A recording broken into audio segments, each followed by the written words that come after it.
Ku Megatron Call, subscribing, liking, Kramawule, Agesi, Kamugamba Mutia, Musibi Mutia. It's a beautiful Friday. Tuline Ntambi, the Juggernaut. Frank Ntambi, Wayne Balkeza, the youngest East African professor, the Juggernaut, the Renegade Encyclopedia, aka right now the Orange Cat. Hey. Chipuse echa orange chibera ku TikTok. Tero chigoberera. Kesho chiriamu abantu enkwe abachiyamba kati yenze. Banenga tatunagenda kuwalala wonna. Omukyala akyaliyo Ntambi waka. Nabe nabadde babifo kati ntegedde. Kati ebitolina biwanyo budde. Bitegedde. Nayezo yo mwala mwagala bambi. Olyo yakoze ka video yadala alangiramu n'abantu ngagala bahukinga. Nayezo yo mwala Ntambi batupike relationship eyo. Ate kati opike wedde ekipike. Ekyokupika kyekitabeerawo. Saagala ono wa photoshoot ngamba oli owebweru. And Gishu. Nze gwe njagala nga mulamu sister wange. Ate alina ebbina. Ayina naye mu sister wange. Tupike ekintu. Njagala mufunira musajja. Nembiriki bbe naye waali nenja mufunira omusajja. Ye bali abaana abo bambi. Nze mbadde kwagaliza Gishu. Haji. Nafuka haji. Elia Frank oli wana. Nsobola okwetuma Faruku. Awo nenkusibira farm. Achali Frank. I'm still muntu omu committed to one person. Yes. Chala wange jali bambi. Ntambi ogamba otya. Ndi bulungi. Oza kulaba ku Megatron. Banna yenyongedde okuddamu okubabuuzaako. Mugamba mutya basebo ne bannyabo buli lwakutaano tubeerawo ssaawa zino. Yes. Ne mwannyina zenna Mukasa. Wabula katono nnyo. Waliwo abantu abasiiba banoonya zi Airbnb. Awo. Ng'oyagala kugendako somewhere home away from home. Waliwo Airbnb gye nagenze ku side ze naali awo. Oh my goodness. Nga ya mulembe. Nga nnungi nnyo. Bedrooms 2, ebitanda 3, wabawo ekyamwe master bedroom wano. Then guests nga mulimu 2 kitegeeza nti oboze ne family eyo bali basula wali gwe ne musule eno. Oba nti wamukozewo kapate ka abantu 4-5 mufuna we mwebaka bulungi nnyo. Buli kimu nga mwekiri firiji, enyogozo obulungi, screens, wireless weeri, kwagala kufumba. Airbnb eriawo naalya nungi nnyo nnyo ate ne environment nga akawuka kakufuako bulungi nnyo. Ba neighbors si bangi. Si muolero. Si muyolerero tukugamba obeera ogenda kufuna that piece of comfort. Airbnb eriawo naalya ayagala okubeera nti n'ogendayokko kubanga obadde onoonya Airbnb mu biseera mu bitundu byeno kuba ku namba y'essimu 070 55 8 33 kanjiddemu 070 55 8 33 obeera ng'onoonya Airbnb mu bitundu nga naalya ennamba eyo gy'obeera okubako tojja kwejjusa. Okay. So Ntambi walaba gundi bwe kyatambula ekya Bobi Wine agenda ku NBS tubadde twakavamu ekyo twakawumulamu ow'ebyamanadda the return of MC Cuts. Mr. Secret akolera mu Secret Service MC bamuta MC Kappa. Tutandikire we yagambye ne statement Bobi Wine bw'abatalyangako ku ssente za government aveeyo amutema omukono. Kyannaku nnyo okubanga muzeeyi MC Kappa. MC Kappa no yagambye ayinayoko ne ku baana emyaka 21. Mama azaala bakulonga bombozi. Aye muto kati si musajja wadda okubanga olina omwana w'emyaka 21 n'aba 18. It's a blessing okuva ewa Katonda. I know. Kitegeeza naawe akuumye okubeera nti nno owezezza emyaka gy'owezezza. Emyaka gye twali suubidde okubeera nti nno omuntu abeeramuko n'amagezi. Mbeera emyaka egimu olumu ffe tulina ebintu bye twakolanga ne bagamba oyo muleke muto. Yali yogedde atya because in age keeping other factors constant comes with knowledge, comes with exposure, comes with okwefumiitiriza. Kyobulaba tubeera so disappointed abantu abakulu nga either beeyisanga abaana abato oba bakola ebyekyana ekito when they don't act their age. Ekitegeera kyewuunyisa nnyo. So Katamba ali mugwa mu category y'aba basajja bakulu abatali mu kwakitinga myaka gyabwe behaving like a 16-year-old teenager ali mu vacation ya senior eyokuna. I don't know if maybe when you stunted in growth nga wakona started in growth oba n'ebirowoozo bikona, you understand? Yakonera we cut. No, like the structure of his body. You see body shaming. No, it isn't. I'm trying to explain. Echimbo biomutwe for why people sometimes don't act their age. Yeah. Maybe when you find someone who is stunted in growth, they also their minds those jabeda stunted because whatever kumenza no gamba cuts mwana muto something like that. Okitegera byali mukubere ebyo ngayogera. Ndi mu describing cuts byagera. Cuts ekisoka mukwano gwange. Otyo. Naye nagambye nze orange cat. Wekyusa buli ssaawa oli wankwe. Ekyo kiposi ky'oku TikTok ekyo. Teri kutira muntu kuliiso. Tekitira muntu kuliiso n'abakiyambe ne bakijja mu ntata. Kibasiika ne kibali. Kadiza kati mukwano gwange. Ndoza kizibu okumalako week ema weeks bbiri nga tetwerabye. Okitegeera. Last time tweraba ku Friday yaggwa netwogera ku bintu ebimu bambi. But I'm describing for you someone I found is lost in agony and depression. Manyo muntu omulaba tambi bera siri bulungi Shalom yasooka okumanya nagana tambi oyo kitegere because he knows my behaviors, social behaviors na bichi. So when I saw cats, I looked at someone. I might be wrong, but I looked at someone dike kitaliko waya zizobanga tumugatta tezigatta bulungi. Yes. Waya nga tezigatta bulungi. Nga lwaki tezigatta bulungi. Bingi kati byali mu kubanga ayitamu. Olaba naffe abantu tulina challenges zaffe. This 40-year rule ya my Museveni. Fena inengeri gyetunyize. Ekituufu. Ne gundi yayimba oluyimba Ragadi nagamba abantu bonna balalu. But ndoza levels ezaawukana. Okitegeera. So ne cuts naira mu mbeera egy'omulabamu. It isn't the cuts ow'emyaka giringa emyaka 10-15. It seems to might have lost it somewhere. Kati ngagezaako kwagala kugattawo naye nga kikyagaanya. So psychologically omuntu oyo mental abeera off. Ebintu byayogera, ebintu byalowooza, ebintu byefumintiriza. Osanga ku channel ku TV bali mu kukola bali wakati mu show. Maziga ne gajja naga kagenda akabe. Who does that? You understand? No, ali emotional. We are all emotional. We are all. But then waliwo omuntu ebintu byakola n'ogamba ono kakati wali fena tuli emotional naye kati yo ye mental status yerabika eri mu sorry state. Kati omuntu bwatuuka ne ba discussing ekintu nga awulira tekimukolera kuba ayina we yava ku show nga ba discussing ku bantu abatasiima. N'avaawo. Bye kugamba nti ebisinza omuteeka mu sorry state ya mental status ye. Ye byalowooza byakolera endongo nti temusasudde kimala. Alengera abana bafiki nga bali mu kweyagala nga bakajja yenga omuyimbi we Fie yamutwala mu depression ne music namutwala mu depression. Fie nga omuntu yamutwala mu state ya depression. Music yatwala Fie mu depression. Ne music wa Fie nyini ne naagenda mu depression. Ne naagenda mu depression. Ala inawe yajiraawo wano abasajja mwenna mufaanagana. I don't know why. Yes. That sound y'abaana aba P2 okitegeera. Kind of singing lullaby. Yoyo gwayagala abeere ow'amaanyi. But ekyabeerawo ne kibeerawo. Njagala kuwa background kulaga Cuts ayogera ebintu bino okulaga abantu nti nno tetulina mujajinga nnyo. Tulina musaako nnyo maanyi.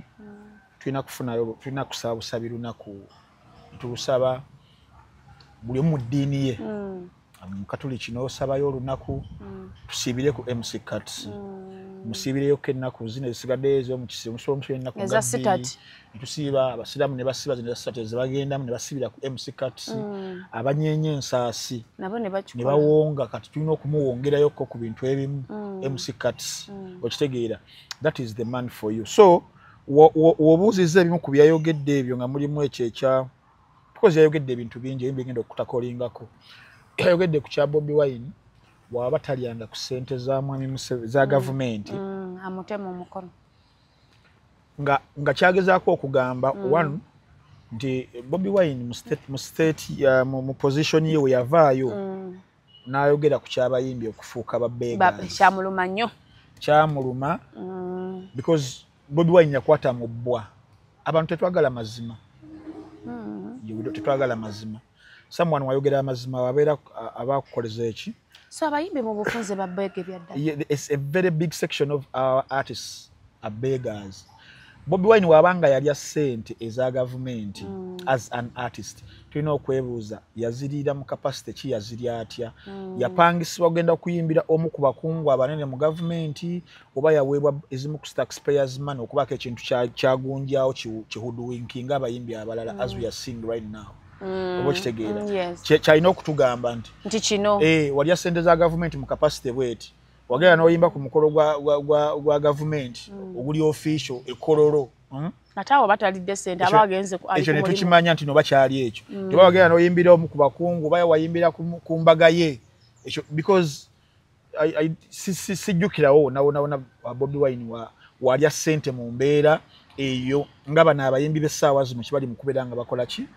nga bakola so yali badde mwerufu nnyo n'atukola ki n'atubuulirawo awo oba okitegeera abayimbi obadde ogamba nti abayimbi baki babbeega Bobi Wine kyayogera nti kyabaluma essaawa zino mu mwaka gwa 2025 ebimu ku Robert Kyagulanyi Ssentamu byayogera mu 2023 kutuuka kwa Katolubwama bitandise okwejjayo n'okweraga so for him ali mu kubanga n'abangalo kubanga essaawa zino we don't have an industry tewali industry yaffe eya music teriyo copyright bagirongoosa tewali kye balongoosa mukwano baba wabyoya byanswa baba wa copyright management system bagisanyukira bulungi nnyo nga tebanaba kuba copyright amendment tebanaba kugibawa and they were so happy about something they didn't know mwami Museveni ye watu wakola kati saba zino sengo ddamu basanyukira ekintu kibatamanyi kikola kitya ne bakuba engalo but right now wayise emyezi oba siga ebiri but sengo ddamu n'obuuza omuntu yasanyuka n'omugamba kati kiki wali osanyukira exactly ajja kugamba nawuliramu copyright omwana Bruno yawangudde omusango ogwa copyright ne bakozeseza tteeka kadde you understand kakati kino kyeba ekyo nobeera ng'okirekawo but mbadde gamba nti industry yo teriiwo nti Bobi Wine kyeyayogerako nti abayimbi ba beggars kimaze kibadde kyeraganga emirundi n'emirundi nti abayimbi bakwata ekkubo ne bagenda ne bateeka amafuta mu motoka zaabwe ne bakwata ne bambuka somewhere eggulu eyo ne bavayo n'ebisawo bya ssente abamu oba okitegeera so omuyimbi yali badde nga because begging kwe kubeera nti ogenda kulivingira ku masa y'omuntu omu artist kugirako ekitiibwa ekyenjawulo artist tininsebeere abantu babeera bakwagala obeera olina ekintu ekyenjawulo kyogenda okubanga obawa kati wotuukira akaseera nga ogenda ku begging ogenda kusabiriza kiba kirala kino kyoba oyimbye product yo yeba erina okuba nga ekununula ekwenda okukununulira mu ki okitunda luddawo okidistributinga luddawa concerts ze mukoze na biki byonna byali baddeawo then era mweyo ango n'agamba Curtis n'agamba nti Kyagulanyi attattanye arts olwa ebigambo byayogera ebyo na sightinga n'agamba ne ku Idi wano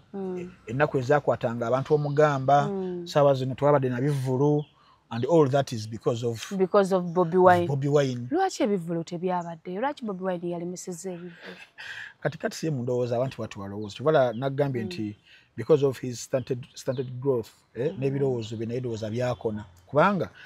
there is no way you can blame Bobi Wine for the underperformance of the music industry, which literally isn't there. Anti music industry bwe yayingira politics kigambibwa ngaba MC Katsu bagamba mbuneeyonooneka ate ani yakireeta mu music era yali mukulu Bobi teyali Robert Kyagulanyi Ssentamu omuntu yayeeta politics politics music industry yali Mwami Museveni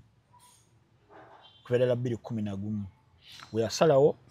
mu kwagala okuba nti Abannayuganda abasinga naddala mu bitundu bino betusinga okuba nga tusafaringamu abantu balina resentment ku ye ebatuuse mu kalulu message ye tebagala gya appreciatinga bulungi nnyo and that is very evident togera mu bitundu byonna bera bulungi tujawangala because now we are almost 82% of abantu abayita mu bugubi obw'enjawulo okubeerawo olunaku okitegeera kati ekyo kintu ekituukawo President Museveni nafuna amagezi as a tactical politician. Nayagala akole kye bayita social mobilization politically naye ng'akozesa aba artists. Wabeera agenda kukola olukuŋŋaana olw'ebyobufuzi awantu. Ti music oba artist alina okuba ng'asookawo. Because abantu abamu balwawo obudde nga tebalaba abayimbi bano olumu nga we bagenda mu bitundu byabwe bakusasulira ssente empitirivu wanajjidde ku bwereere. Wano ajja ku bwereere namulaba ku campaign. Era ejjukira 2011 campaign eyo we yatandikira okwagala nayo okufuuka omuyimbi. Mpenkoni. Nayimba oluyimba you want another rap or mpenkoni. Okwagala okutapinga mu generation y'aba youth.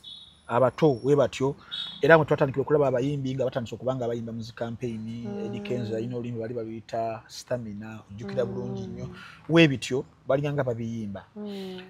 Then 2016 tuli mu 15 ate ne kitabuka nakola akantu ka Marvel MCU nakwata ba Avengers bonna aba music industry ya Uganda nabakozesa project ya Tubonga Naawe oluyimba olwo lubeerenga lwerabiza abantu ebintu byatakoze nga bali mu kumusiiga kabbata okitegeera era ne bagenda ku campaign z'enjawulo Tubonga naye akoze amalwaliro akoze kino buli kimu nga kyali kirungi nnyo awo nawana politics ayingira music directly okitegeera kakati oba considerinze ebyo byonna no consideringa entry ya Bobby Wine mu 2017 omuntu ye yagana seneza Tubonga Naawe n'ogamba nti yalese politics mu ndongo. Obeera munnanga oli kiso kya mbuzi kirekerera omubazi kitundira omuki omusi oba okitegeera. Nevertheless abayimbi bonna gye bali balina okukitegeera nti politics si wabannamukasa ababonaabona bokka nti ffe tuli ba artist politics mumulekeeyo temumuyingiza waffe oba okitegeera. Yayonoona endongo n'agimalawo ebandowooza ya kibuyabuya kyogamba katusaalowooza nga mu buyabuya katusaalowooza nga mu buyabuya yatya yebeeranga ekodoma lyefuka enaaba nti woba ogamba nti no politics yajja mu arts industry olina okutuuka ekiseera n'otegeera nti no politics kyekiriwa kyeki politics buli wamu agenda kusangawo whether you like it or not. Mu arts industry no politics agenda bba nammwe olw'ensonga nti policies ezimu ze mugenda okubanga mukwasaganyizaako ne mu music togera ebintu nga copyright bigenda kubeera nga biri decided by what the politics mugenda mu parliament bakoleza amendment bakole each and everything oba kitegeera awo nawona politics aba agenda kubanga kolaki ngajja yeno omuntu ono namukasa atunda ennyaanya mukazi wattu ekatwe mu katale atunda 10 aweze omutwala aweze ebiri aweze etaano ajja mu concert yo David Lutalo ku Hotel Africana oyo omuntu wati asonda 10 wabeera nga alina ensonga ezimu affectinga naye nga ziba kuba politicians nga abatalina bye bataddewo agenda aweza ate emitwalo etaano agenda ajja kuwagire oba kitegeera kati gwe wefula muno politics abeere mu abo tajja eno mwaffe obeera wefudde enkodoma lyefuka enaaba kubanga world over politics ne arts bibadde nga bikola ki there has been that juxtapositioning of ekimu mu kinne waakyo n'oba ogenze mu struggles ezibaddewo ez'enjawulo ogenda mu South Africa apartheid what music the role of art enyimba ezayimbwa oba Lady Smith Black Mambazo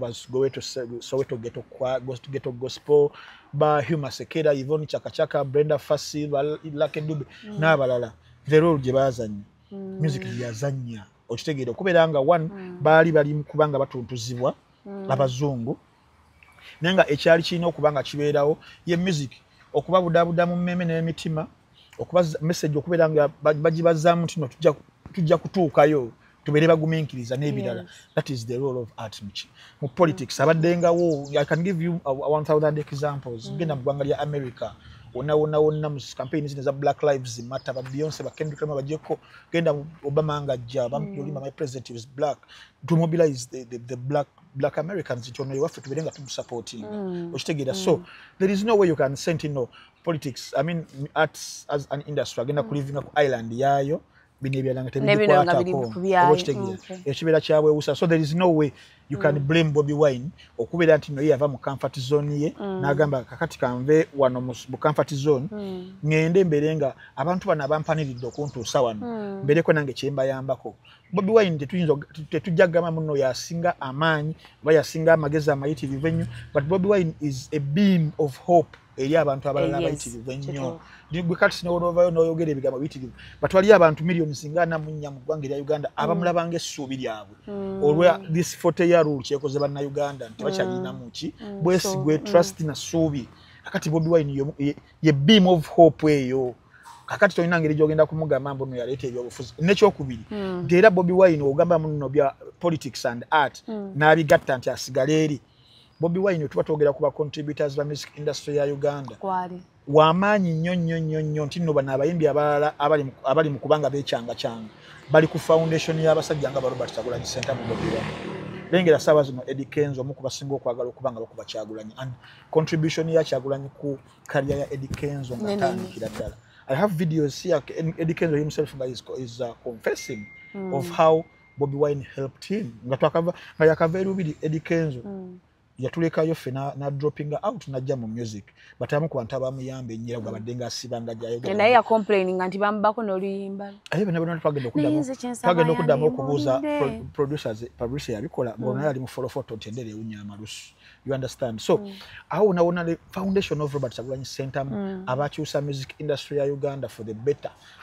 empaji ennene industry kwetudde for paka era in fact mu bimu kubisudde music industry ya Uganda okubeera nga nkugambe now we don't have an industry kwe kubeera nti n'abantu empaji ngeezo ba Bobi Wine music batuka isana nga katumuzze ebbali tubeere nga tusavinga abantu okitegeera kakati ebyo nawo obeera biconsiderinze awo MC Kat endowooza yebeera ya kibuyabuya ekyokubiri MC Kat oyo Katamba MC Kapa n'ayogera ku kigambo ky'okuvuma mbu okuvuma kuno eno abaana abo babavuma naye n'abakulu baba bakimanyi era yamugamba statement eyo aviira ddala mu nuupu nti omukulu abamanyi abavuma abantu be babagamba kamata. Yes, Robert Kyagulanyi Center mu Bobi Wine wabeera asindika abaana bavuma abantu nkiwagira 100%. Naawe ntambi abaana basukke lwaki mu biseera bya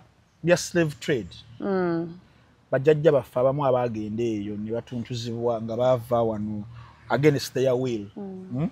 They were victimized nnyo by their masters okubasibanga ku njegere okubatwalanga masamba ne balima ne bakubibwa emigo ne bagibwako buli right yonna okitegeera. Now they were the victims mu kaseera ako but watuuka ekiseera ne bavayo ne babeera nga beerwanako bafune eddembe lyabwe mu mbeera yonna gye beerwanangako kiri nti olwanye. Yes, weapon gye balina yali ki because now bano balina amamundu oba kiziza mu ggwanga erya Uganda for this 40-year rule abantu tufugiddwa mu ngeri ezimu ku zikyasinze saabazo gadibye nga lyengembwe etunda omuzigo oba kitegeera genda economically nsobola omalayo saawa namba nga nkunyonnyola engeri gundi yaffe weegudde because of ebintu ebimu ebiri policies ezimu embi eziri mu government laba ensonga z'enguzi laba human rights violations zetulaba essaawa n'essaawa laba how politicians and other people abali mu byobufuzi how they are persecuted saabazo Dr. Kanokiza Besigye ali mu kkomera oba kitegeera n'abaana abasibiddwa kuva bbanga na bbanga myaka na myaka ne saabazo nga bakyaliyo bataddeko emisango egitaliiyo bagijingiridde ebyo nabona emigga egikubiddwa abaana abattiddwa mulimu n'abaana abafudde gokyali ku ebyo bafiridde mu kaseera kano ak'okwagala okubeera nti tujja ku gavumenti ebbali abaana ne bafa okitegeera abantu bagezako okubeera nga bemobilizinga politically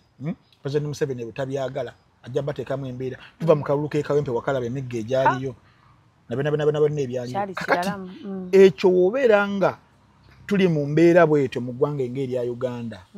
ng'abantu ekyokulwanisa kyabwe kye balina against such people mumwa who is worse akozesezza omumwa to bring out their frustrations obona akozesa emmundu abamu n'abatta n'abayibwa mu makomera economy n'agyonoona na buli kimu kyonna ani abeera omubi oba kitegeera kati MC Kat nga tonnajja kwagala kuteekawo mbeera nti abaana bavuma nnyo bakendeeze wali ovuddeyo kodi n'ogambako ne kuwono gwe nkugambye tibanaye mukulu ekyokutta abantu nga si kirungi ekyobutalekera abantu kubeera nga bamobilizinga politically nobeera nga obakuba bukuba emiggo basudde makomero bataddeko emisango drone ziringa drone singa twalabayoko ku moment nga Katamba ali mu kamera akosa platforms zaayina zonna nga ali mu kwogera ali mu speaking truth to the powers that be olabyekola ebibi wano yali badde mutuufu twaligaye by the way abadde advocatingira kiri wano fa bakoze obubi oba okitegeera but you've never ever come out okitegeera okuvumirira biri bali bakola ebibi ennyenyenye biri waasi oli wano nti nno omusajja asindika abantu ne bavuma abaana be Abaganda balina olugero abaana b'essirimu anti abaganda bagamba eyeeweza omumba gwe bazikuba singa ntambi nva wano ne ntunula mu kamera ya Megatron ne ntandika okwogera ebintu ebitajjansa mbeera ngenda ku exposinga abantu abandyako family yange mukyala wange baana bange bagenda be exposingira abantu they are going to come and attack them. And that is a world phenomenon, world over. Chovola anti resilience z'abazungu n'obogenza mu ggwanga lya America. Balonda President Donald Trump wuno nene bateeka ba Secret Service ku family zaabwe. Baleme kubeera ati bafuna obulumbagano bwonna whether obuli external oba obuli internal bantu abalina resentment ezenjawulo. Oba bawo okwekalakaasa ne babatereka somewhere. You understand? So resentments and frustrations zisigala ziri mu bantu. Era bino alina gwe bakwata kwa bajja muteekako anger. Mugwanga lya mneetwa tugenze mu mupiira omuzanyi gwaita Sadio Mane yalema penalty yalegenda okuyisaawo Senegal genda mu World Cup yali ya 2014 I think bagenda wakane bocha nyomba genda mu gwanga lya Italy mu mwaka gwa 1994 World Cup yali wakati wa Brazil ne Italy yali side za America msajja ali amwita Roberto Baggio 1994 those are how many years 28 years. 28 about 1994. Miaka 3 nno. Mugumu. 31 years ago. Omusajja penalty n'akolaki. Ne bagikwata Brazil n'ewangula. Ekyali ewuwe ewaka kyali kiralanga abantu bali mu kwekalakasizaayo. Oba kitegeera. I can give you so many examples. Tekiri wano waffe okawuka abantu frustrations baba bajja kubanga bazijjayo. So oleta element y'okuvuma nti bano bavuma nnyo nga tonna kuvumirira bali. Abatuusizza mu mbeera eno y'okubeera nti basigazza mu mwa awo tobeera fair ekyokubiri otwogera ku kuvuma President Museveni nga yakulaga nti no alina n'abantu baawa ebifo ebisava alina abantu baawa gundi ez'enjawulo nga bavumi ba Lulango olinga omulimu gwe gwamanyi mu mutwe kuwemula in fact okuvuma kiri understatement okuwemula olinga muwemuzi omunamuobwa oba RDC Smiles deputy nabo wa presidential advisor nenga bavumi ba Lulango n'omulimu ogwa wesiza gwa kuvuma nenga ba NRM nenga gwe kati tewavaayo ko n'ogamba President Museveni nti bane morale kinalabika kitya abantu bano nga bavumi ba kukyalo basaza bawe muzinna kinku baba wadde emirimu gino picture kijoli mu kusiigira bannayuganda gwe Fountain of Honor yava yali luddawo kukimugamba MC Katamba MC Kapa obo kitegeera kakati wabanga tuwavaayo ko you shut up MC Kat shut up if you've never ever come out to condemn ebikolebwa ba NRM ebibye nnyo abavumi abali kusaidia NRM na baba yitirivu nga balina kusasulwa kusaidia mwe wa musolo nga tewavaayo kuba condemninga questioninga appointing authority lwaki yabawa emirimu ukijja kusaidia eno don't say anything just shut up MC Kapa shut up okitegeera ekyo kiri kuvuma MC Kapa ngenda muwayo example endala mugwanga lya America still because MC Kapa simbirivinga agoberera entertainment world over nga wetambula and how art kati nzuzayo kusogeri art ne politics the juxtapositioning tujja kubyawula n'obogenze mu sports n'obogenze mu religion n'obogenze mu culture politics ajja kwesangayo mu ngeri emu oba endala mugwanga lya America mu kisanja kya Donald Trump ekyasooka nga bakamulonda yali 2016 2016 mu administration ye omwaka ogwasookera ddala we yali yeeweze okubanga akola fence kuba Mexican abayingira mu ggwanga lya America abakola ekifence ekyo ekiwanvu omuyimbi gwe bayita Marshall Mathers Bruce owokubiri abasinga mumanyi nga Eminem mutegedde yavaayo ku mukutu waliwo network bagiyita BET ogimanyi eteeka zi BET awards ene kenzo gyaleeta kati network yaabwe ya TV bagiyita BET eteeka BET awards neteeka ne awards nga bazita BET hip hop awards kati BET hip hop awards bayita ba rappers abenjawulo ne bakola zibayita cyphers be barapper nga muli bangi nga bana 5 6 nga muli ku BTM ne mukuba raps zammwe. Eminem n'asaba BET Saifa n'abasaba bamwe Saifa naye ng'agenda beerako bw'omu unprecedented ng'ayagala kukuba Donald Trump kwe kirowoozo ekyokwagala okuzimba fence ya Mexico n'ebibi bye yali yakakola Donald Trump BET n'ekikkiriza n'emuwa n'akuba Donald Trump saawa eddakiika zaali 6 uninterrupted yali amusse. You understand? Yamuvuma n'amukola ki n'obozeeyo ko emabegera Eminem ku George Bush administration yamukubira ennyimba zaalinga 6 okitegeera. Kakati awo MC Kat Seven nawo obeera obimanyi oba olina okutegeera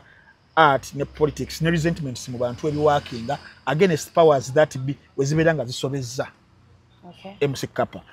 Kappa sinnamuvaako obanga tetalaba TV zaabwe aziraga ate kati alaba ludda bakatusebera waba tabiraba omulimu gwalimu abatagutegeera bulungi nnyo nga tali mu entertainment okitegeera.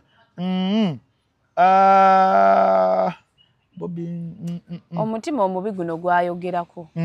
ogwa Bobby n'agamba omusajja oyo alina omutima omubi. Engeri gye yakkiriza batuule ku balometa asobola nayo tuula ne boogera. Abantu tulina okukkiriza kye bayita levels. Namukata singa Mukama Mungu akublessinga nga bali mu kublessinga. Namukasa wadde nkola naawe shows buli lwakutaano. Naye singa Mukama akuyamba n'akugaziiza n'obaako w'otuuka awansinga katugeze oba bakuwadde owa permanent secretary oba bakuwadde kifo kye kisava ebintu bikyuka ebyensi. 10 years ago no one knew that Bobby Wine is going to be the Bobby Wine we are seeing right now. Ensi yonna nagwe eri mu embracing. So ebintu bya Mukama weebityo. Things change. Namukasa singa obaako w'otuuka wadde mbadde nga nkola naawe. I will accord you that respect. Nengamba namukasa ono kati waliwe twabera Kevin Agalizi nga tukola shows za Megatron. Kati awo yavaawo yasese tukawadde nze nkyaliwo. N'olw'ensonga eyo nina okumuwa ekitiibwa wemma njagala kwogera naye wemma njagala kumulaba kati abantu abamu because transition ye yagaana because bawanga ne Robert Kyagulanyi Center mu arts eno nti kati be bamu ku baaliwo nga Bobby Wine bakuba kagoma nga bajja buzi kati singa waali olede mu ndongo mama nga yajirwamu kukagoma kalubendera bwabaka bakekuba nasiri kati kuba Menton Kuno Menton Samara Gaddi kati balinga kati sali myaka nga 67 akula bulungi lwakakati aguddemu buno yes akula bulungi though ebirowoozo bisigala bito ebya kati byo tebikula bisigala bya 17 16 year old birowoozo abana abo bayine ngeje balamu ensi myaka 10 ikasaza PlayStation FIFA waka nalaba yoko film ku seri Game of Thrones nalaba ne mani obulamu ababulabira obabukomaawo kana MC Kat sebirowoozo bye obulamu bwebwe abulaba ye bwatyo obukadde magezi nga tosanze MC Kat nga tomusanze kibinyo kati ye alaba Robert Kyagulanyi Center mo nga Kyagulanyi w'emyaka 15 emabega kyaliwe kati yalowooza agenda keranga bukeza ave kyanje nakoleki amwogera amwasamire mbukati gongambe lwaki tebatuula they cannot tebakyali kugundi yemu kati Kyagulanyi Ssaabaze ali mukwagala kununula ggwanga okuva mu 40 year rule adiscussing badiscussing kilabu gwanyo oba sigala yamuvaako omwenge yakyogera aliwa yaguvaako kuli kashedi twali tunywaki so yanfukiranga mu black and white yagambe yabiva tasobola kuguva akayinza nofa yabivaako ali mu mayumba ge galiwa naawe azimbye lwentu yebale nnyo yebale kuzimba sagala genda na finances za MC Kat but kugamba levels batule ku Kyagulanyi ne Kat batule ku tebakyasobola tula mizani ya mbizi na nswa kati mu discuss kali katuli wano gwe Kat ne Bobby Wine tandika gwe Kat tunyumye kuki omusajja agenda mu kalulu kakano kabinda odo ku muntu after 5 akabira ku show olwokuba nti nensi yewe yali agirabira siweeri ti abaana ba fake family kabali mu kuzivuga Benz yebe yagamba be yaleeta yefiyewe ali mu rehab sorry to say akaba Hasana yavuga Benz tiyali badenga akaba maziga but agenda okulaba munga mizani bavuga Benz ya Nuruddin kirabe obo kitegeera so awo naona MC Kat ali mu follow photo okimanyi tendere unya amalusu yali wunyizaaki nga bagikozesa mumwa oba kitegeera kakati awo kati omutima gwa Bobi Wine omubi wabanga yalowooza nti yalina omutima omulungi MC Kati akozesa omutima gw'omulungi to better himself because so kati ekyo ekyokutula tekigenda kusoboka kyali sobose naye ate si mu mbeera ya jjogerezo lino Bobi Wine yayiga akamanyiiro mbu kye yakola omusajja wa Bukedde kyaluma Kati era mbu ne ku ddaaga bwe yalaba ddaaga ng'agendayo n'agamba zisobola kugendayo akose kamanyiiro omuntu olaba n'embwa emanya bwe batajagala togenda kubeera ku show ya Megatron kuno okube ntambi omukube then omusange ku mukolo ogumu you expect nti abagenda kuwa flowers tekisoboka Bobi Wine naye muntu oba kitegeera abamwagala ajja bawa love abatamwagala nga bakiyaga Hillary era bakirabye nti yamuyise kuutu oba kitegeera kakati ogubanga gwe omutima omubi ffenna abantu tulina emitima ebibi kubanga naffe ffenna tubikola on a daily atakwagala era omuyitako akwagala n'omwembracing n'omuwa ne hug oba kitegeera kati MC Katamba MC Kapa awusira bakyabeera akola ki agamba so bamubuuzizza ebyama byo biri kuki yagambe tayagala bita naye talina kyama kyalina mbu ne Bobi Wine bamubuuze ekyama akimanyi ng'akyali mu ndongo what I can say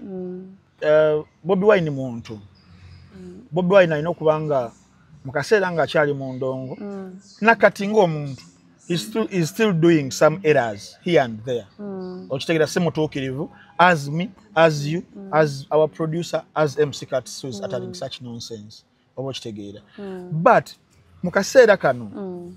ng'abasajja bakaspendinga trillion zigenda mu 10 kuva 2017 bale zigenda mu majje gajjegawo pressing gasuppressing abawagizi bakyagulanyi kusiba bale zigenda mu abo bayimbi bale zigenda mu bana media baberenga bakuba kyagulanyi there is no way you can tell us and lie to us ntino there is someone who is keeping a secret that can put Robert Kyagulanyi Ssentamu down and they don't know about it and then you said by the way ekyama sina kyama abantu munana bakimanyiiko nga saba zino bali mu cooking up stories left right and center bulina ku nga ssatu wabeerawo ekintu kye ba cooking up waliwo endala be ba cooking waliwo naku waliwo mbadde ku mukutu gwa exoko waliwo n'awandiise mbu bw'osimanyi girlfriend wa Bobi Wine yazadde omwana bibadde okwo nga babipika so everything that is bad will be said about Robert Kyagulanyi Ssentamu but the ekisinga obukulu naye omuwala nze mmanyi bbaawe ekisinga obukulu with the rest of the Ugandans tetukyali mu era eryo President Museveni yalimbanga abantu tyafuuka kapa and people took it as gospel truth wabula yasanga omukadde n'amuwa amaanyi esaawa zino abantu beetegeerera okitegeera mu this new age and era abantu beetegeerera bulungi nnyo ebyobulimba omanyi obulimba buno buddukira ku sipiidi naye amazima gajja gatambula mpolampola bategamala ne gajjawo obulimba so kyekyo nti if there are other 8 people who knew about what Mr. MC Kappa is considering as secrets there are people mwabo munana above ennyo abasobola okubanga singa kyaliyo yandibadde leverage yamanyi okubatwala ku ttebe ennene ne bamuwaayo ne bafuna ne ku ssente tubalaba abayitirivu nnyo naye abikuumye bambikatuse ebyama there is nothing like that MC Kat saagala kwagala kutuzanyira ku mitwe batana kyakola ki tana kyatugamba ngaffe bannayuganda okitegeera but by and large Kat sinze mukwano gwange naye osuubira ekyama ekyo kirinza beera related to what I don't know and I don't care I wouldn't care because I've told you mu buntu tubako betuyinza okubanga tukola ebitali bituufu ebitali birungi fenna kabere President Museveni kabere Muhoozi Kainerugaba kaberani you understand that is the cycle of life abantu tebagala Robert Kyagulanyi Ssentamu because they think he's Jesus that he's flawless but Robert Kyagulanyi Ssentamu is a symbol of someone a transforming okuva wano abadde awabi n'afuuka kino kati buli muntu ali awo nga yali yaggwamu essuubi buli walaba Kyagulanyi bw'ato nga ali mu masuuti ge bw'ati ali mu kuvimba bwa ensemu yaayanira addamu essuubi n'agamba if Bobi Wine transformed okuva wali nadda wano I can also make it kati bano abalala bo abagala okwefuula aba Yesu bwe buzibu ate tebasobola kufuna laavu eyo na buganzi n'abantu because Bobi Wine yali real twamulaba kyeyali kyonna twakiraba ne tukyaacceptinga na transforminga ne tukuba nenga tugamba if we can transform naffe tusobola okutransforming okay so ekyama kyo tekiriyo abantu waliwo buli omu ateebereza ekyama abamu bagamba story no binawulira propaganda bingi bimuteereddwako naye abantu tebalekerangawo okumwagala kyekibi singa bana bitwawuliranga ku Kyagulanyi awo 2019 2021 era talina wadde muntu amugobera kati no propaganda y'omwana ani yagireza gye baliyo ku X luli baleetera mukyala awo oli omukyala yali esimbyeyo side zaawa omukyala omweru bona fiance we de baleeta kino baleetako awo NUP bona basiyazi abo bagamba basiyazi nga tebakola embaga entukuvu mu bufumbo so there isn't anything that they haven't cooked yet. They've cooked each and everything biweddeyo obokitegeera. So I don't think nti stopping Bobi Wine right now is trying to cook obulimba obuguza abantu obumukyayise eyo tejja solution. Solution erina kubeera ya government ya Mwai Museveni okuprovidingira balina okuprovidingira bannayuganda babawa social mandate eyokubeera nga bafugibwa ekisanja nga kino for example babawadde n'omusolo obokitegeera babire nga baddukanya eggwanga omusolo gwe balidde obuli corruption abadde nga corruption ddala mu kisanja kino. So all that nga bikyali persistent. There is no way alternatively ngoyagala kubijjawo nti kanteeko Robert Kyagulanyi kisentamu ekibi ebibi then abantu berabira ebiri bisibakoledde tekiyinza kusoboka. Ayina ke yayogedde kano kesobola kwerabira mbu Kyagulanyi lwaki tatula n'abantu bali aba government abaana bavundira mu makomera basa abaana mbu lwaki tebatula ku table mbu omuntu asobola okufuuka president w'eggwanga naye nga ebibiina byonna bakwatagana. That is kyenkugamba nti katisi enkula y'ebambi eyo ey'ekito tosuubira kubeera nti nno mubiri mu nkula gye yakulamu nti n'obwongo buyinza okubeera nga the knowledge teyinza okwadvancinga obwongo bwamerera ddemi bwamusooka okubeera nga bukona bwo naddala omanyi nze nzija nnyo mu muntu ebintu byayogera nengamba kakati noyo obwongo bwe babuyiwamu towuliranga enjogera bazadde baffe batuvumanga bajjajja atawali bajjajja ffe batuvumanga naye kukyana gwe obwongo buli mu buugi like oyinza okukola ekintu omuzadde naye neyeewuunya nti kino ekyana kikiddala kisenga batuvumanga singa kale okuzaalamu gwe nazaalamu ekyalo nekyerira ffene so babitugambanga naye kane kusaawa zino otundira katisi ebintu byayogera ndi oyinza okwebuuza nti mu mutwe gwa katisi mulimu kiddala bafukamu mufuke musulo tigwe gulimu gwe gukolanga gundi oba you understand because nkunyonyodde kiri ekintu kya bakiyita chikolaganya nnyo ku victimization case nti you expect someone azabayingiridde ewaka ababbi babayingiridde ewaka babbye buli kimu babakubye bakute ne bannyinammwe then you expect nti tuba tuzze okugira tubazeeko ebbali twogere bambi twogere byemwatukoze twabadde nnyo kyamaanyi kyamu tusobola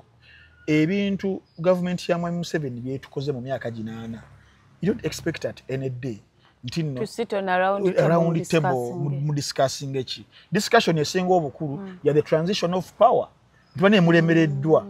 obuyinza mu buwe bano bakwate mbatwale gwanga mu maaso. That is the biggest discussion etwali badde nayo atenga naye kituweewa the constitution yetugamba nti bivunula myaka 5 tujagendanga mu kulonda tusalewo mukulembeza agenda okubanga akola ki gadda bwe tugenda mu process eyo ebibeeramu ku byo Mwai Museveni byasima okubeera nga akola kwe kupasitutinga bamuvuganye emboko neekaaba baguze n'abaguze yeyo kati now you expect bakutte omwana bakuttoli omwana bakwata omwana tawa yamenye ekigere weebati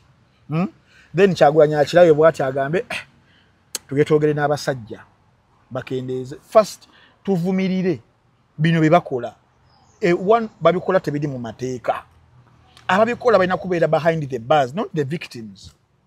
balina okubeera eruzira bali mu kubanga babikola bakutte sente batwadde grant tuberenga tuyamba abantu b'Ekkaramojja tubagulira amabaati tugenda okwesanga nga maka gaba ministers you understand batadde ku nteeza abo musana gulemezoocha abantu ne corruption eri wano empitirivu ennyo enyookako n'okunyooka and you expect Kyagulanyi omanyi yogera n'abasajja abo how does Katamba reason? Does he even reason in the first place? No, that kind of reasoning mukama wajimpanga nzijewo bujja aga Katonda mu ggulu. If I ever reason like MC Kat in the context of how he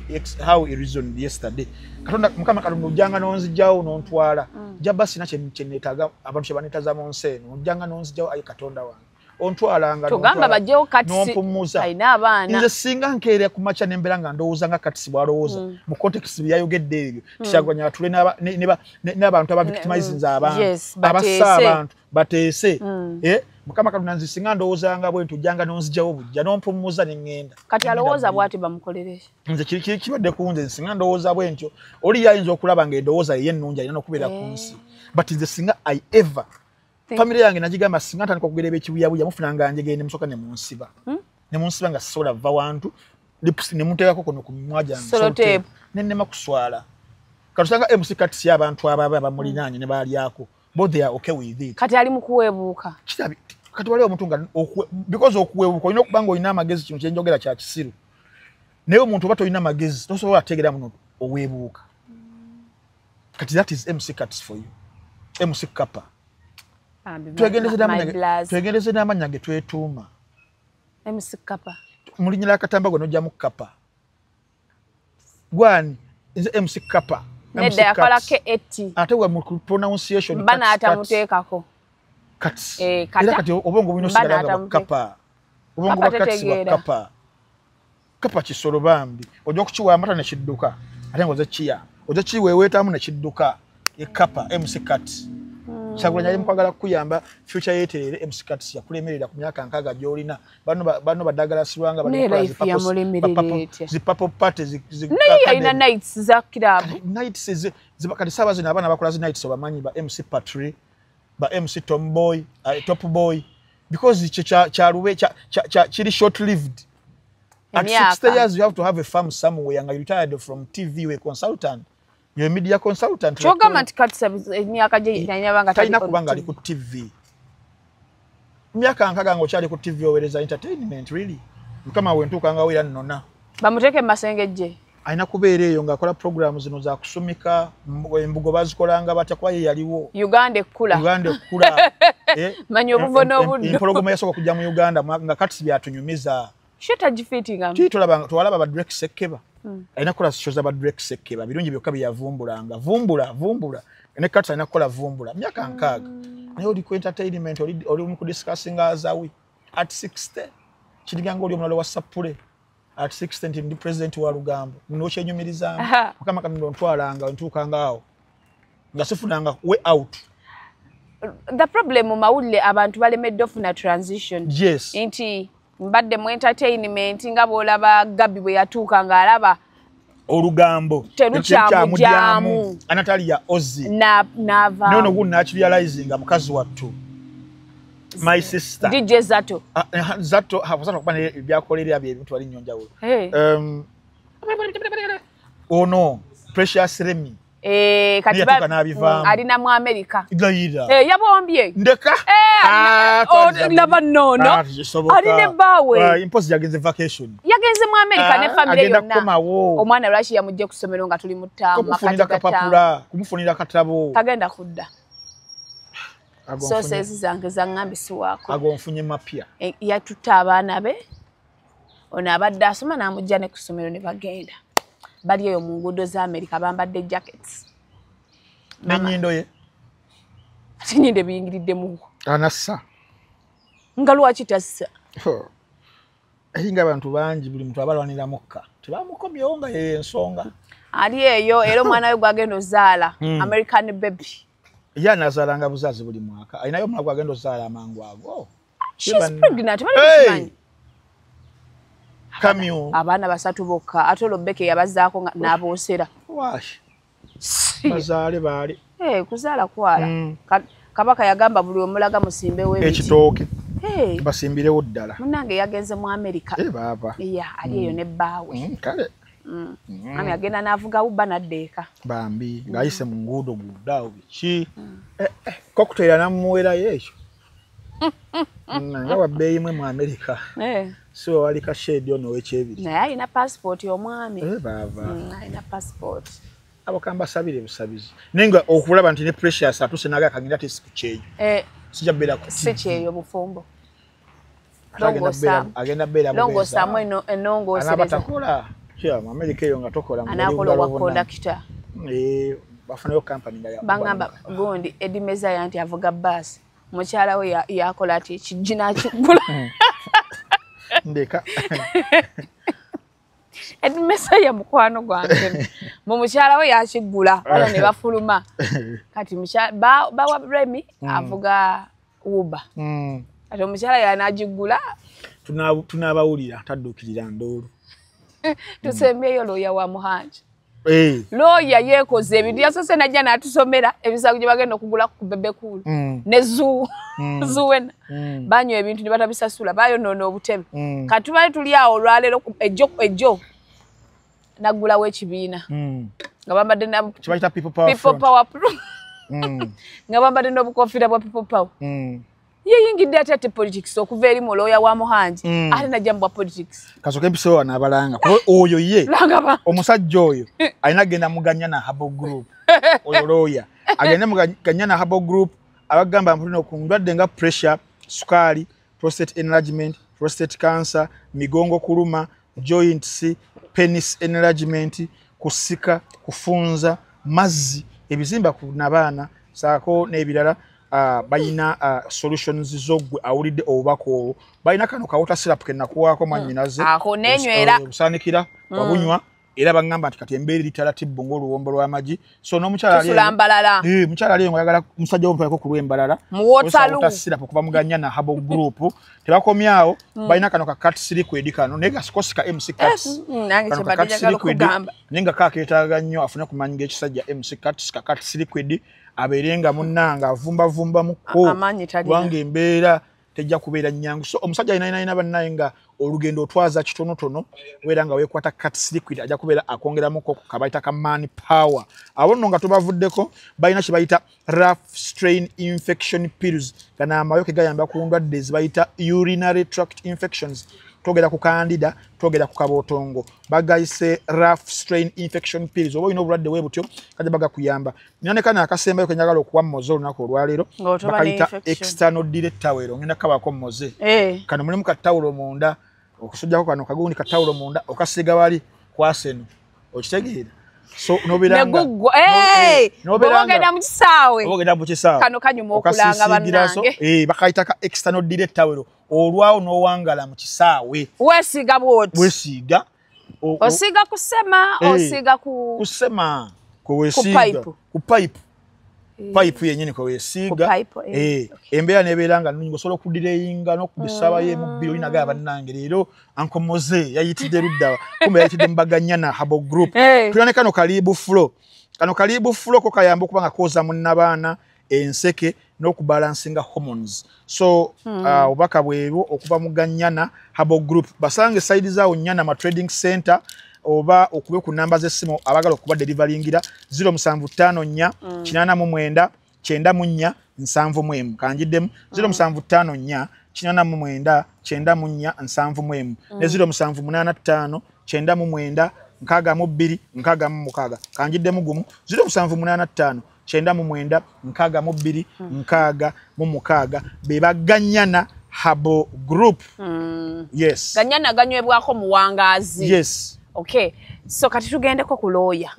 kati lawyer from court ate kati yayingidde mbyabufuzi lawyer gundi ogubayita bamuyita Rutaro yazimenye tuba tukyali eri ku bya Alex Muhanji ayogera ebitakwatagana ayedde kikabiri wura guddewo simanya people power front bamuwadde ekifo ekyobwa Central Regional Chairman era bane munatusaasira we wouldn't want to discuss such nonsense because I see it as nonsense but tewali kyakukola so abakulu abo bacreatinze ekibiina bakiyita PPF era olunaku olwajjo ne bakitongoza omukulu oyo yomukuba betumanyiko ffe side zaffe olw'emisango gy'abadde ngaawoza nga tagiwangula era abantu abamu ne balowooza abantu abamu badde balowooza nti omusajja ono tabanga bamudownloading nga budownloadinzi nakoma ku 49% tabeera nga noloya wa AI tabeera nga n'amateeka yagakaza bulungi olw'ensonga gy'abadde nga gataputa bibadde nga bintu by'abantu abo nga babyogerayogerawo nimbagamba wa university ate teyamalaho nga bebagamba ogamba ndida mwe benefit of the doubt ekyo ne kibeeraawo naye buli wetuba tugenda mu kalulu President Museveni alina ekyo kya creatinga ebibiina ebipya creatinga kye bayita clown class. A clown class. Clown yobamanyi? Badikula. Badikula. Creating our class ya badikula. Badikuzi. Babeeraawo kalinsireko mwamulaba mukeeka wempe mukali akabiri mugu mwalaba katumba oye ate yangambye adda ejjo nabaddeko nayo nangamba he's coming back big and better nayo nomuwama tu yabingambye nze ngotunula nogamba so buli tuba tugenda mu kalulu there is this class of clowns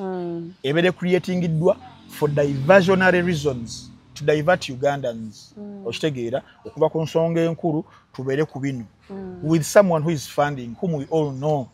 okitegeera funds zibeerawo ng'ekiruubirirwa kyabwe of course si kalulu buno bagenda nakka wangulu bagenda kukola ki but hoodwinking and diverting so budget yebeerawo era sindike banyo mu baamawulire because amawulire ogamanyi gakasuka wala ogenda okulaba nga waliwo TV zigenda okutandika era katunuulire okutandika n'ejjo TV zigenda okubeera nga zimukyaza amawulire print gakube radio sorry tulaba ne ku katumba gundi we batandika okutukola ono sereko sereko wamulabanga TV yamuwanga ki so class of clowns eyo eterebwawo but omuntu kyaligadde okubanga yeewuunaganya era asekenya agambe ne government ya Museveni ebintu ebikola etyeni electoral commission erina obuvunaanyizibwa ku one okuregisteringa ebibiina kino ekibiina bakiregisterinze olunaku olwajjo n'ebibiina ebyewuunyisa erinnya lyakyo baligita People Power Front PPF electoral commission nga yakagaana okuregisteringa ekigambo ekimanyiddwa PFF ekya Dr. Kanokiza Besigye PFF People's Front for Freedom so ekigwayo ekyo baagaana okuregisteringa nga bagamba ezimu ku nsonga ze beekwasanga nti erinnya lyakyo PFF lifaanagana ne kino PPF bali bamala okukiteekayo registration yakyo yali ya last year wanabadde bali mu kukironkinga kati bali bagenda okuregisteringa ekyabwe PFF naye bagamba nti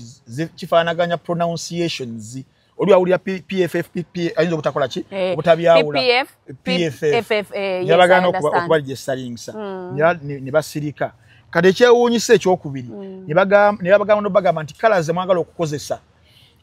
that is red ngamba bali aba PFF abali bagenda registering abagaanibwa ne bagaanibwa olw'ensonga nti ne kalazi zaabwe eya blue eya royal blue eyo gye balina n'eya white ziri ku FDC ezirina so kalaze mutuwadde nazo tusikoze eki tuziganye kade kibuze kisinga okubanga kyebuzibwa nti baba baagaana PFF because of issues nga resemblance mu initials z'amanya ne sounding yago then the branding symbols akini abiranga babigaana then how could they register kine kya Rutaro ekya People Power Front nga one slogan yabali people power our power ina je belonging okitegeera ogenda ku symbols nga red beret eyo wala ku kikonde kye bafunyiza byonna byabali oba okitegeera kakati awo n'ogamba bo baje wa mandate registering bana yes era ngenda kusomera ku kibayita Political Parties and Organizations Act nda kusomera amendment bakola mu 25 olengere obunnanfuusi obuli awo lwakuba electoral commission tenavayo tukukutua a clear picture yes and explanation of how this PPF was fully registered nga ate bleachinga what is against the Political Parties and Organizations Act era ngenda kusomera section eyo musanvu mu mbeera eyo ogambire dala kino kigendererwa kyakwagala kuteekawo just mawuli na kudivertinga banna Uganda batakina lugendo section eyo musanvu eyogera negamba nti in fact section 8 of the same act it prohibits the use of one name, two color or initials already associated with a registered political party, reinforcing the EC's stance oba kitegeera so mu section eyo musanvu 1 mwe muli ebintu nga a full description of its identifying symbols, slogans and colors zino kubeera nga tewali mulala zina ne slogan yes slogan y'abano ngefanane y'abali buli kimu slogan simbo kala byonna byonna kuba nabo babadde bambadde ballet aha kakati awo wekikwewuunyisiza mu mbeera eyo but ogenda okulaba the elements ezirimu kati ngoyo omwami gwe twogeddeko looya of course nga yosinga eriyo crown and dekuula era obadde ng'omulaba ne mu ngeri gy'abadde nga ayogeramu ebintu bye by'amateeka ku bintu bya Muhanji for example ayagala nasibya munne na citing n'agamba yayogera not even citing yagamba nti Bebe Cool mukyala Bebe Cool Zuwena yasasula byakunywa kola olunaku abantu ne bamenya obutebe ate bangambye eri indo muteri obutebe bubasabula kwasa kukambe nze naliyo n'okubeera there is nothing that happened like that kati okubeera nti n'agaanira sente kati omuntu okubanga yayogera statement sezo nga yakoze n'ekibiina kino nga ate wano ngenda kulaga akafaananyi nga yalimu NRM. I have a picture here njagala mukiteerayo abantu so tekikwewunza kumanya muntu gwakolera tategeera bulungi so yoyo mujja kiteerayo abantu mukirabe but we've been here, we've seen them olaba we've dealt with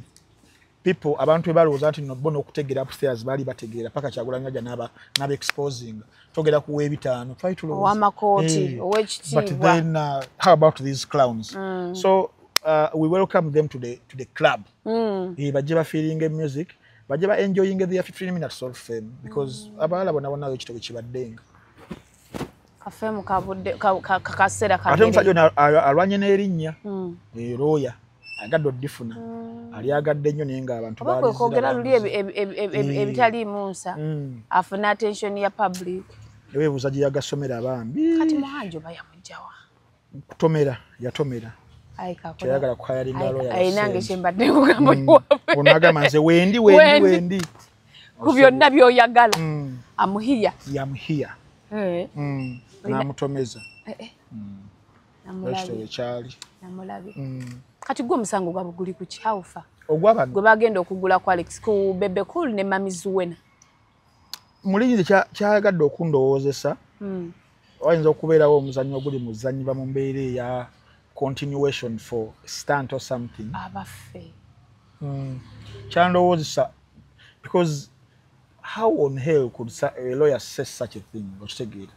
okitaba ekyo ngono yayagala kusibya Muhanji ng'omuntu okitegeera naye nga ze wenyagala kiggwere nga gufunye gundi mu kooti guweerezebwe baguwoze paka gye gunaggwera yena yina n'aba asinze aliwo kyalina okuba nga aliwa kisetinga presidenti nti kibeera nga kigudde ku sayidi ya Alex nga gumusinze buli muntu ng'oli promoter ng'otegeka ebivvulu oba events ng'ezo omanya noga abasajja kya Muhanji ndala ng'odiringa ne ba creatives abalina copyright nga togenda diringa ne neighboring rights zaabwe oba kitegeera weguba gusingisiza Bebe Cool kino yo mukyamu awo Alex nga amanya ne ba creatives abalala tuba tugenze for a performance tulina kusayininga for only performance neighboring rights endala zigenda mu birala nga broadcasting ne publishing ku YouTube tulina nayo kubisayiningira byabyo okitegeera but I believe tegwali to say no but also issue ya ego nayo weeri Bebe Cool yeeraba muntu w'amaanyi era nga kituufu wa musajja w'amaanyi erinnya lyalikoleredde okutuuka awo waalituusizza teyalyagadde muntu kuva eri from nowhere kwagala kumuyita kulitalaba okitegeera then also Muhanji as an entrepreneur mu arts and entertainment abadde alina platform comedy store for the last 10-11 years naye alaba alina waakoze eki alina waali banabawa emirimu kakati awo kabe malega yengano naye nga tuli mu kitawuluzi wali tujja okulabira ani yaani Junior yali atya Junior kivijje Junior yawezezza emyaka 6 ku Lwokumeka naye mama nga akula bulungi yawezezza emyaka 6 ddi birthday yabaddeyo nga 2nd April temwakola party twakola party yaliyo lokambi ali myaka gya 38 musajja wa tengambye mama nga akulanga kibebi MC Cuts jali naye nga tumaliriza mugambe ngenda musuwinga ebaluwa ejja letter of intention to sue ngenda kozesa ba Muhanji abo bwerere yakoze eki sabo yakoze film kanna mukasa keke bigabo kanna mukasa keke mimwa kanna mukasa keke ogere nnyo So ngenda musuwinga. Ngenda mugamba mutule ku mmeeza. Ngenda musuwinga ne njagala milioni 10.